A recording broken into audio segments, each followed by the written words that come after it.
नमस्कार मित्रांनो, माझं नाव समाज मित्र रविचंद्र जगन्नाथराव खर्डेकर। मित्र, आपण आताच बघितलं आहे की जालना शहराच्या महानगरपालिकाचे मान्य आयुक्त साहेब, उपायुक्त साहेब आणि सामाजिक संघटना यांनी या जालना शहरातील महात्मा फुले मार्केट जे तुटलेलं आहे, तिथं मुतारी जी मांडलेली आहे ती पूर्ण स्वच्छता केलेली आहे। आणि या सामाजिक कार्यकर्त्यांकडून, अधिकारी आणि कर्मचारी वर्गाकडून ही संपूर्ण स्वच्छता करण्यात आलेली आहे। इथं वृक्षारोपण सुद्धा करण्यात आले आणि इथं ही वाळू गट्टू टाकण्यात आलेली आहे।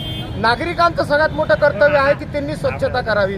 महानगरपालिका असो, कर्मचारी असो, सामाजिक संघटना असो किंवा एखादी सामाजिक व्यक्ती असो, ही सर्व आपल्या परीने प्रयत्न करत असतील, लोकांना सुविधा पुरवत असतात।